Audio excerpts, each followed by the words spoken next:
Sleep is a leader's biggest asset, not only for the leader themselves in order to be able to stay calm and be able to push and motivate their team and do all of the daily duties that are required of you and be at your max, but also for your team members themselves.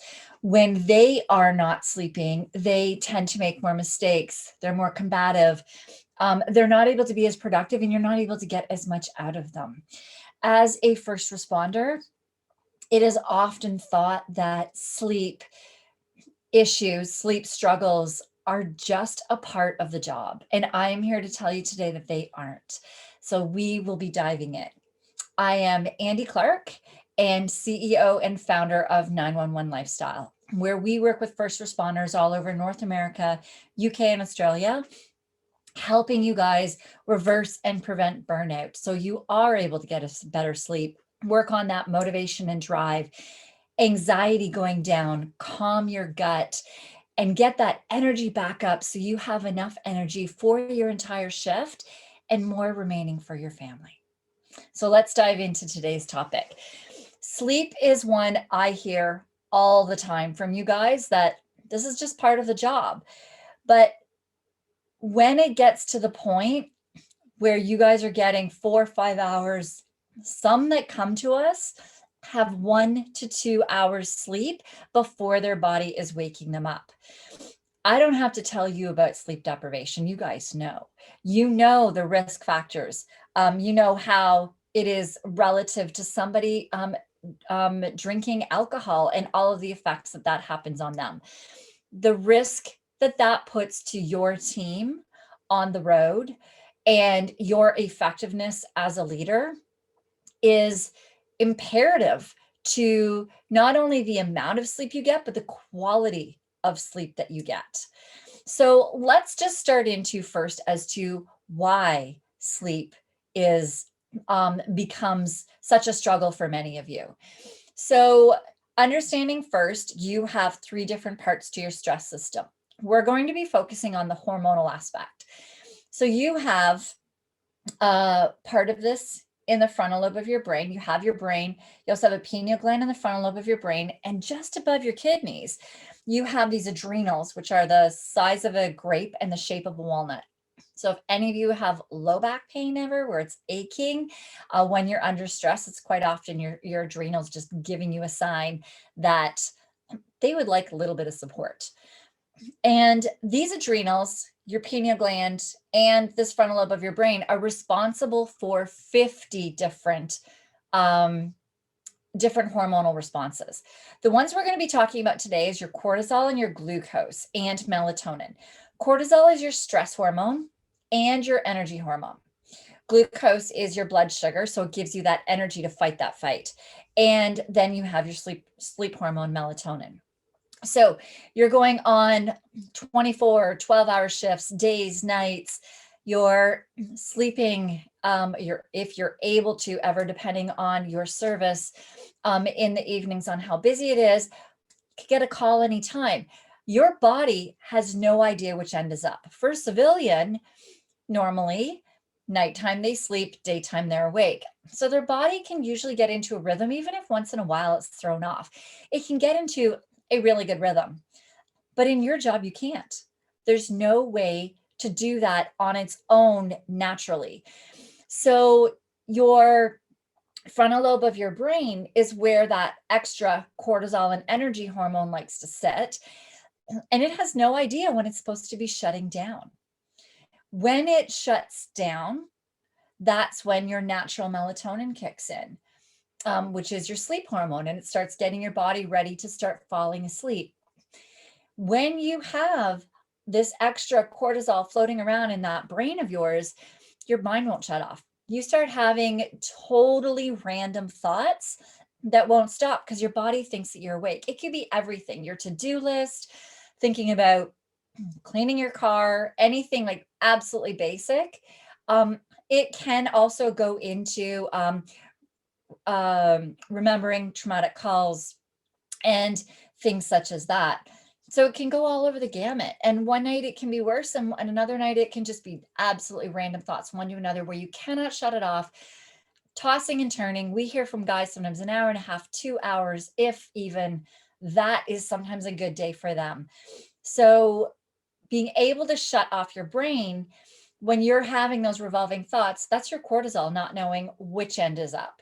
And when we read all the literature from everything, they tell you turn off your blue lights and doing all of these things that do normally work for a civilian, because a civilian's body is still trained as well to normally in the evening start shutting down and the night. So those are enough triggers for them to start stimulating that cortisol to leave and the melatonin to kick in. But for you guys, you need some more help, more aid in that aspect. And there's different steps that are involved in that. It's hard for me not to even tell you guys, like I want to, but it depends on if you're in burnout and overdrive, depends on which which supplements we would even recommend. And we do definitely need a full health intake form with understanding any health history that you do have and prescriptions, or we're completely liable. Or I'd honestly would want to just be telling you guys right now, and I can't. So just know though that there are ways, once we have gone through your intake form, in order to figure out which supplements are the right ones for you, which dosages are the right ones for you that don't contraindicate with your prescriptions, with your health history, in order to make sure that your body is running correctly. One second, I just got a low battery signal. There we go. So there's definitely ways that we work when we're working with you guys as first responders to make sure that with the proper supplementation that you're able to teach that frontal lobe, the cortisol in that frontal lobe, that, hey, it's time for me to sleep now. And this is where I need to go. It's very different from a prescription. So what prescriptions do is they kind of bypass a bit of that step. They're not necessarily just decreasing the cortisol. They're pretty much bypassing it, and they're not getting the right hormones to do what they're doing. They're more of a Band-Aid solution. And they also do then keep you asleep, which is very dangerous for you guys. I know a lot of you in fire EMS who are sleeping at your stations say that you can't take your sleeping pills when you're at night. But when we do teach you the right supplementation that you can be taking,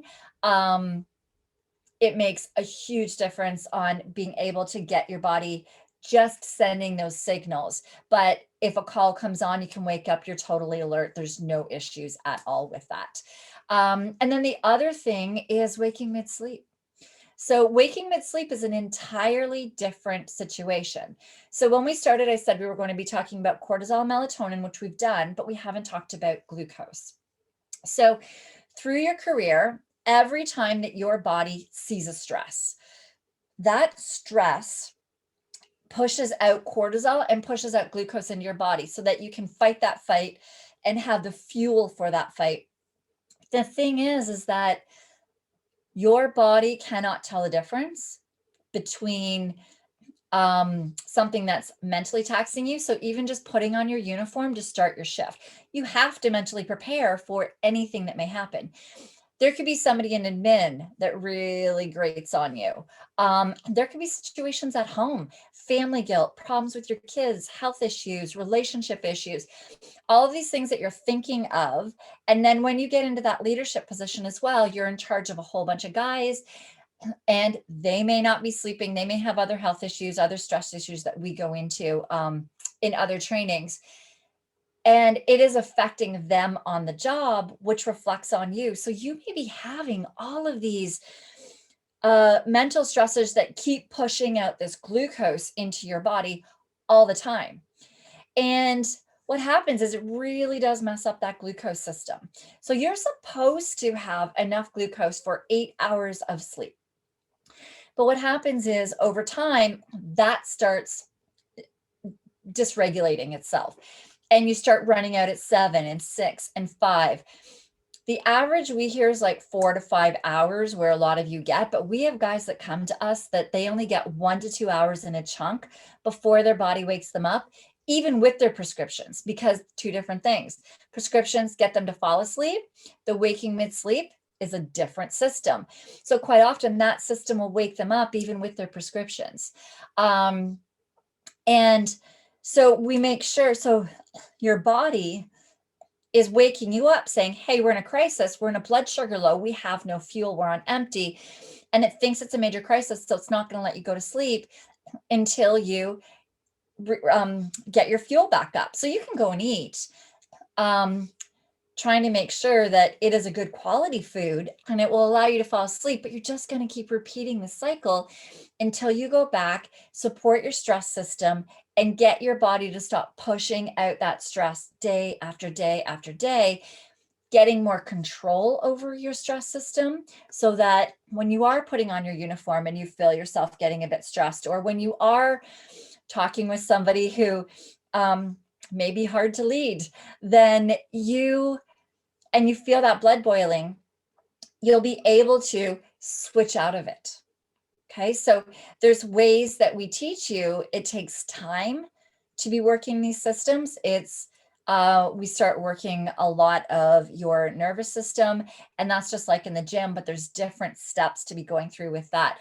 So it takes time to be getting your stress system supported enough to be balancing those glucose, the glucose out, and then you start sleeping longer and longer and longer at night until you start getting to where you fall asleep, your head hits the pillow, and you're able to fall asleep easily. Your melatonin kicks in, which kicks in those other hormones that we talked about so they can start realigning themselves, and they all realign and heal your memory, your brain fog, your motivation and drive, moods. All of these things start healing and repairing as you're sleeping, and you wake up with energy.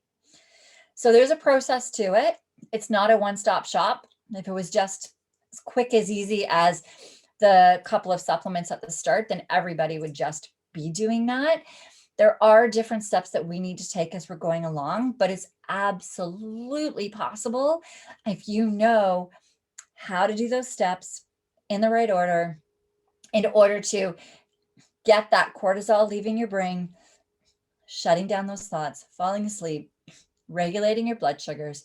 You can get a solid 7-8 hours sleep where you fall asleep easily, stay asleep, and you wake with energy, brain power, motivation, and drive that allows you to really lead a team, that allows you to make the tough decisions that you need to make day in and day out. And it also helps you then learn what you can be teaching your guys so they can get a good solid sleep. And that alone, when your guys are listening to you, when your team that you are leading is getting a solid sleep, it also empowers you as a leader and allows you guys as a unit to be able to do more and more. So if you would like to be that leader who starts getting a solid sleep and is able to lead your team the way that you know you can, let us know. We are here to help. Our 911 Lead Performance Program is what does that for you.